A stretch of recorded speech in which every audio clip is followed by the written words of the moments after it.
Nərgiz Tibb Mərkəzinin baş həkimi, tibb elmləri doktoru Məlahət Qəhrəmanova 20 dekabr 2022-ci ildə İngiltərədə Oksford Universitetinin Liderlər Sammitində ixtiralarına görə Oksford Birliyinin fəxri professoru, diplomu və qızıl medalı ilə təltif olunub. 6 mart 2023-cü ildə Prezident İlham Əliyev tərəfindən tərəqqi medalına layiq görülüb. Azərbaycan Fitoterapevtlər İctimai Birliyinin sədri olan Məlahət Qəhrəmanova 4 kitabın müəllifidir, 23 patentə sahibdir.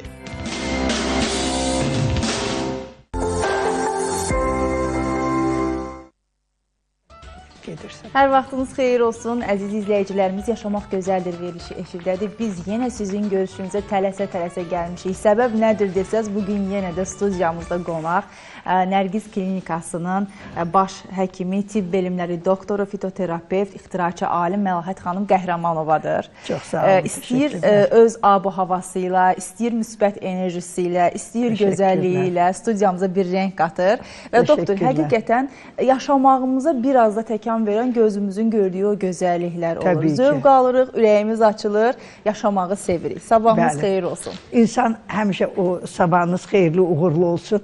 İnsan o pozitivliyi, o gözəlliyi, o ruh yüksəkliyini özünə verəndə daha sağlam olur. Bəli, bəli. İnsanın bütün xəstəliklərin başında o negativliyi, özünü daimi xəstə hiss etmək, narahat hiss etmək, bunlar təbii ki, insanın həyatına çox böyük təsiri var.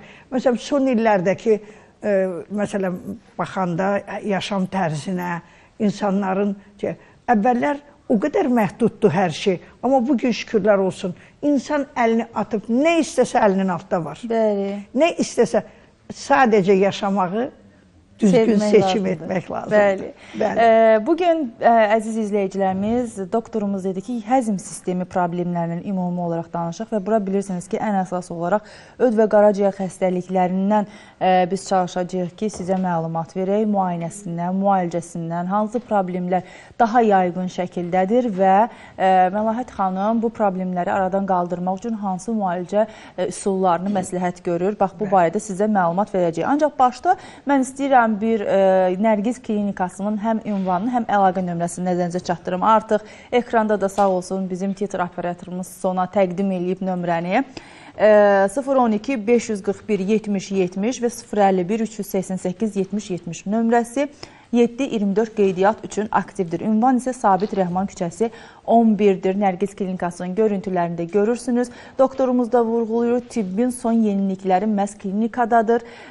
Heç bir yerə gedib, analiz verməyə, müayinədən keçib, sonra doktorun qəbulunda olmağa ehtiyac yoxdur. Elə bir ünvana yollanırsınız, bütün analizlərinizdən keçirsiniz və düzgün diaqnoz qoyularaq yolunuza davam edirsiniz.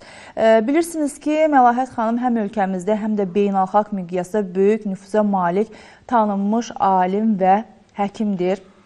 Eyni zamanda Nərgiz Klinikasının baş həkimidir, tibb elmləri doktorudur, fitoterapevtdir, ixtiraçı alimdir. Məlahət xanım 2022-ci ildə İngiltərənin Oksford Universitetində keçirilən Liderlər Sammitində ixtiralarına görə Oksford Birliyinin fəxri professoru diplomu və qızıl medalı ilə təltif olunub. Həmçinin 2023-cü ildə Azərbaycan Respublikasının prezidenti cənab İlham Əliyevin sərəncamı ilə tərəqqi medalına layiq görülüb. O, Azərbaycan Fitoterapevtlər İctimai Birliyinin sədri, 4 kitabın və 23 patentin müəllifidir. Və müalicə etdiyi xəstəliklərdə öd xəstəlikləri, parazitar xəstəliklər, dəri xəstəlikləri, saçların tökülməsi və bu kimi parazitar xəstəliklər ən yaygın xəstəliklərdir ki, bilavasitə doktorumuz tərəfindən müayinəsi, müalicəsi həyata keçirilir. Bugün biz həzm sistemi problemlərindən danışırıqsa, doktor, mən çalışacağım izləyicilərimizdən gələn suallara üstünlük verək və əhatəli şəkildə məlumat verək və bir neçə dəqiqədən sonra da ötən həftələrdə keçirdiyiniz o konferansdan da görüntüləri təqdim edərik. Bir izləyicimiz yazıb ki, öd və qaraciyər bir-biri ilə sıx əlaqəlidir. Bu iki orqanın dueti pozularsa əgər deyir doktor, orqanizmimizdə ilk hansı sistem zərbə ala bilər? İlk öncə mən qısa da olsa bu suala cavab verim və sonra qaraciyər nodun funksiyasından danışım. Təbii ki, burada qaraciyərin ödün funksiyası pozulanda ilk zərbə mədə-bağırsaq sisteminə həzmə təsir edir və həzm orqanlarında müəyyən fəsadlar yaranır ki, bu da get-gedə xəstələrdə müəyyən problemlərə gətirib çıxarır. Qaraciyərin funksiyası nədir? Qaraciyər orqanizmin daxili mühitin sabit saxlanmasında başlıca rol oynayır. Bizim orqanizmimizdə, metabolizmdə, vitamin balansında, orqanizmin filtr rolunu oynayır və həmçinin də qaraciyər orqanizmə düşən zərərli maddələri zərərsizləşdirir. Laborator funksiyası var. Bizim əgər deyirik ki, qaraciyərimiz yüklənirsə, bax, çox xəstələr gəlir, şəkər xəstələri, mədə-bağırsaq xəstələri, adətən çox qəbizlikdən şikayət edirlər. Adətən nədən ən çox köpürəm, adi su da içəndə narahat oluram, həzm prosesim normal deyil, tez-tez qəbiz oluram, nə içirəm bir müddət yaxşı oluram, sonra yenə heç bir dərman kömək eləmir. Bunları biz bu şikayətləri çox eşidirik. Burada başlıca olaraq qaraciyərin funksiyası çox önəmlidir. Qaraciyərin funksiyası ona görə önəmlidir ki, həzmdə iştirak edən öd turşusu məhz qaraciyərin məhsuludur ki, qaraciyərdə sintez olunur, ödlüyə ötürülür. Ödlükdə isə problem yarananda qaraciyərdə, ödlükdə orada öd ləngiyir, orada qatlaşma əmələ gəlir, çöküntü əmələ gəlir, hətta kristalların əmələ gəlməsi və sonunda daşların əmələ gəlməsinə gətirib çıxarır. Baxın, biz ultrasəs müayinəsi zamanı ən çox nə ilə rastlaşırıq?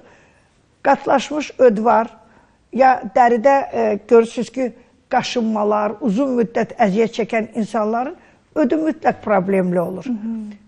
Əgər öddə qatlaşma varsa, çöküntü varsa, hətta həkimlərimiz yazır ki, kristallar var, kalsinatlar var, həddindən artıq öd qatı palçığa bənzər öd var. Hətta bu deyimlər də olur ki, bunlar olduqca təbii ki, ödün funksiyası pozulur. Öd yaxşı süzmədikdə bağırsaqlarda həzm prosesi pozulur. Və həzm prosesi pozulanda dediyimiz o köpdür, qazdır, məsələn, diskomfortdur, mədədə ağırlığın olması, get-gedə mədənin problemlərinin ağızda acılıq, köp, gəyirmə, ürəkbulanma, bəzən həddindən artıq köp olanda, hətta xəstələrdə təngi nəfəsliyin olması, təngi nəfəsliyi olan zaman təzyiqin artması, bunları mən qısa-qısa demək istəyirəm ki, yəni baxın ki, qaraciyərin ödün funksiyası pozulanda orqanizmdə nə qədər problemlər yarana bilir. Çünki bu orqanlar bir-biri ilə çox əlaqəlidir. Mədə-altı vəz də qoşulur, qaraciyər, öd, mədə-altı vəz, dalaq, hətta yeri gələndə mədə, bağırsaq sistemi pozulur.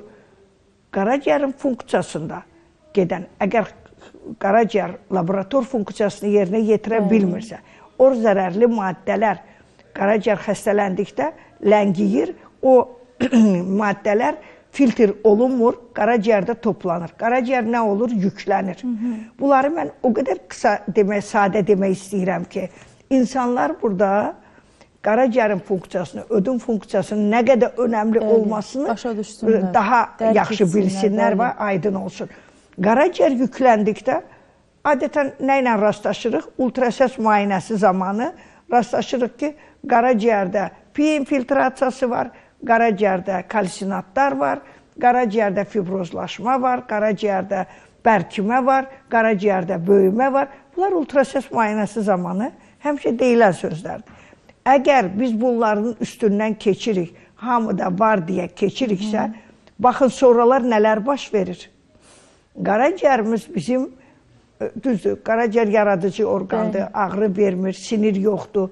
İnsanlar heç vaxt qaraciyərdə olan problemləri çox önəmsəməyib. Baxın ki, kiçik yaşlarında sarılıq keçirən 6 aydan artıq soyuq dəymə ilə və kiçik yaşlarda sarılıq keçirən xəstələr, yəni Botkin xəstəliyi keçirən insanlar təbii ki, 6 aydan artıq davam edirsə, bunlar xroniki gepatitlər sayılır. Bu xroniki gepatitlər ildə bir dəfə, 2 dəfə ən azından müalicə almalıdırlar. Qaraciyər nəzarətdə saxlamalıdır. Almırlarsa nə olur? Təbii ki, get-gedə bu qatlaşma, bu çöküntü, bu öd, bu qaraciyər yüklənə, axırda gəlirlər ki, mən hər yeri gəzdim, Nərgiz klinikasında çarə axtarıram. illərlə yığdığını bir aya təmizləmək istəyir. Çox gözəl, insanları anlayırıq, amma insan zamanında müalicəni apararsa, o az-az təmizlənərsə, qaraciyər yüklənməzsə, o qədər yükü qəbul eləyə bilmirsə, təbii ki, burada nə olacaq? Zamanında aparılan müalicə daha effektiv olacaq. Qaraciyərə ötürülən ödlük, qaraciyərdən çıxan zaman qızılı sarı rəngdə olur. Əgər qaraciyərdən çıxan öd gəlib ödlükdə qalırsa, öd onu ifraz eləyə bilmirsə, nə olacaq? Həmin o qatlaşmış dediyimiz çöküntülü öd tünd yaşıl rəngdə zeytun rənginə çalır, bəzən durğunluq yaranır, öd öz funksiyasını bərpa eləyə bilmir, öz funksiyasını bərpa eləmədiyi üçün öd başlayır qatlaşıb, hətta kalsinatların əmələ gəlmək, kristallar da get-gedə birləşib daşa çevrilir. İnsanlar sadə bir şeyi zamanında çözmür, zamanında ona diqqət eləmir. Qlobal olanda hər şeyi tez bir zamanda olmasını istəyirlər. Ona görə də hər şeydən öncə qaraciyərin ödün funksiyasını orqanizmdə tənzimləmək lazımdır ki, gələcək mədə, bağırsaq, öd, qaraciyər, bunlar hamısı bir-birinə qarışmasın. Yaşlı nəsil arasında ən çox nə ilə rastlaşırıq? Gecələr tutma şəkilli qaşınmalarla. Bilirubinin miqdarı qanda artır, sinir uclarını qıcıqlandırır. Gecələr təbii ki, qıcıq yaranacaq və qaşınma baş verəcək. Allergik həssaslıq, qaşınma, bunlar get-gedə artdıqca nə olur? Dəridə sıyrıntılar əmələ gəlir, səpkilər əmələ gəlir, qaşıntıları. Bunlar əlamətlərdir də, doktor. Bəli, əlamətlərdir təbii ki. Bunlar olduqca xəstədə, bu, məsələn, qurtda da ola bilər, bu, qida rasyonu normal olmadıqda da qaşınmalar olur. Amma sırf ödə qaraciyərə bağlı olduqda, orada allergik müalicə təsir göstərmir. Ona görə, bəzən, bax, uzun müddət qaşınmadan əziyyət çəkən, dərisində yara, səpki olan, şəkərli xəstələr, adi xəstələr çox müraciət edir. Xəstə gəlib, məsələn, dünən gələn xəstələrdən danışıram. Praktik olaraq həmişə danışmağı istat gətirirəm ki, insanlar bəzən gedirlər həkimə, çox gözəl. Getdi, qaşınması var, ayağında səpkiləri var, baxır, deyir, bəzi yerlərimdə göyərmə var, qaşıyıram, dərimdə qaşınmadan sonra göyərmələr əmələ gəlir. Laxtalanma nədir? Adi bir analizdə onu vermirlər.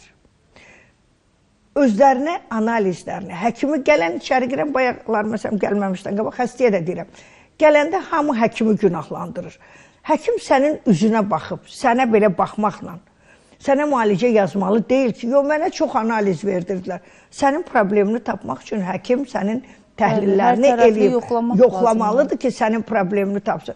Xəstədə nədir? Kreatini var, bilirubini var, alatasat yüksəkdir, paraziti var, laxtalanması var.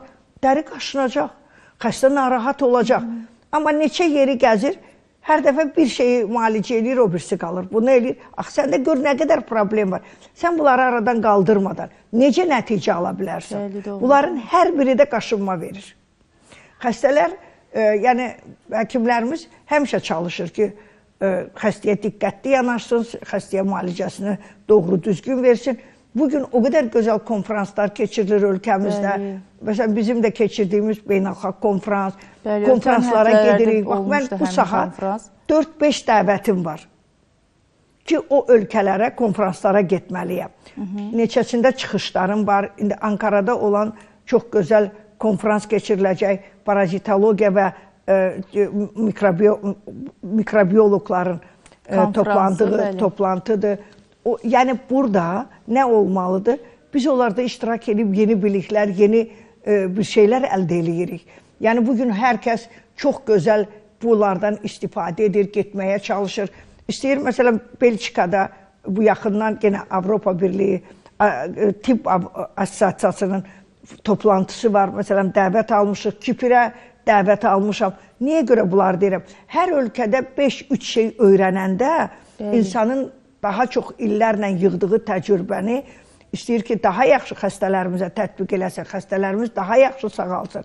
Amma insanlar fikirləşir ki, həkimə getdim, 2 dənə dərman içdim, mən sağalmalıyam. Elə bir şey yoxdur. İnsan orqanizmi o qədər mürəkkəbdir ki, insan orqanizmi heç bir protokola tabi olmayan xəstəliklər var. Düzdür, biz indi deyirik protokolla müalicəni aparaq. Protokolla aparılan müalicələr bəzən xəstənin orqanizminə yetərli olmur.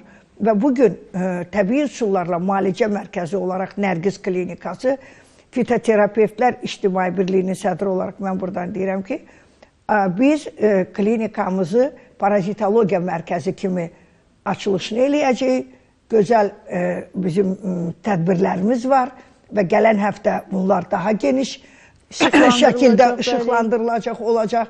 Yəni, bunları niyə deyirəm? Bizim ölkəmizdə bugün tibbə çox böyük dəyər verilir və insanlar daha çox təkmilləşməyə həkimlərimiz çalışırlar. Mən demirəm ki, xəstələr laqeyddir. Elə diqqətli olan xəstələr var, elə gözəl tez sağalırlar, gözəl diqqət edirlər. Uşaqlarda istər qurd, öd, qaraciyər, ürəkbulanma, qəbizli, bax bu şikayətlərlə gəlir xəstə. Buna diqqət yetirib anamnez toplayanda görsən ki, valideyn heç verilən başqa həkimlərdə aldığı müalicələri heç düzgün aparmır. Düzgün apardıqda nəticə olur. İstər mədə xoraları, istər mədə yaraları olsun, istər mədə-bağırsaq problemində olan xəstəliklər olsun, bunlar hamısı bir-biri ilə çox sıx əlaqəlidir. Qaraciyər öd üçün əsas 4 amil var ki, onlardan biri medikamentoz müalicədir. Yüklənmə qaraciyərdə, həddindən artıq ağrı kəsicilər içmək, həddindən artıq çox dərmanları qəbul eləmək özü də demək olar ki, qaraciyəri yüklür. Alkollü içkilərdir, pis vərdişlərdir, narkotik aludəçilərdir. Təbii ki, qaraciyər problemli olacaq. Ən çox da kişilərdə qaraciyərin yüklənməsi problemi daha çox qabarıqdır. Qadınlarda isə öd kisəsinin funksiyasının pozulması, xroniki xoletsistit və kəskin xoletsistit qadınlara da çox yaygındır. Amma gəlin götürək başqa prosesləri, viruslardır, parazitlərdir, parazit bakteriyalardır. Bunlar qaraciyəri yüklür, qaraciyərdə problemlər yaradır. Məsələn, Gəncədə biz dəfələrlə gedirik, başqa rayonlardan, ətraf rayonlardan gələnlər var. Ən çox aşkarladığımız bu son vaxtlarda exnakok olub. Exnakok qurdu çox təhlükəlidir. Qaraciyəri çox məhv eləyən bir qurddur. Eləsi var, təkrar analiz alır, təkrar əməliyyata girir. Qaraciyərdə pətək formasında olan exnakok insan orqanizmi üçün çox təhlükəlidir. Doktor, o qurd növü nədən yaranır? Biz özümüzü nədən qorumalıyıq? Ən çox heyvan mənşəli olur, heyvanlardan keçir.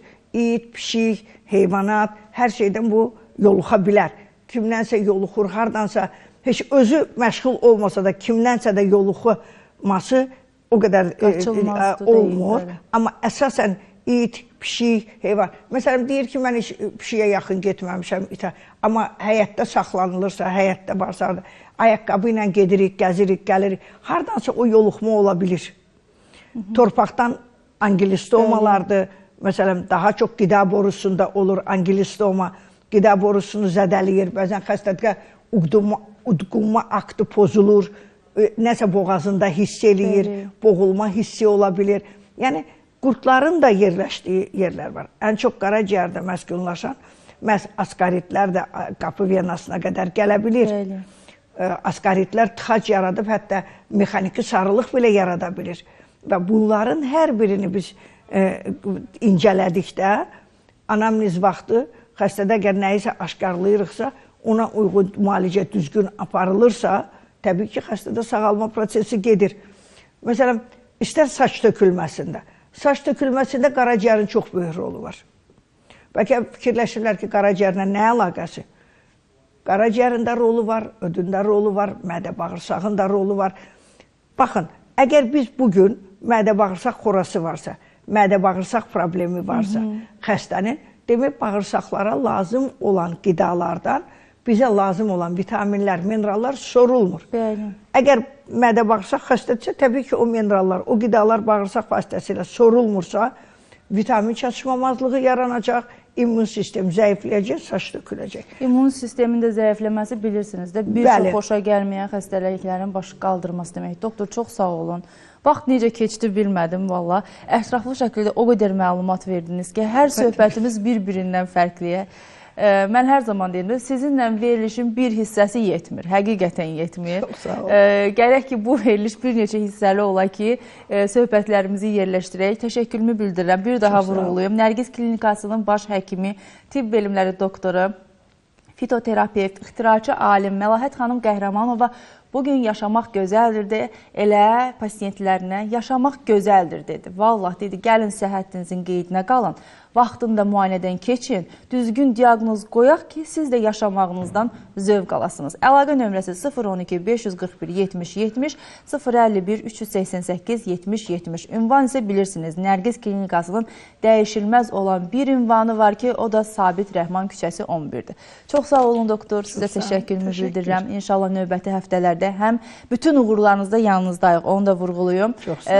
Həm yeniliklərinizi gözləyirik, həm də təbii ki, sizi gözləyirik ki, növbəti mövzuları müzakirə edək. İnşallah. İzləyicilərimiz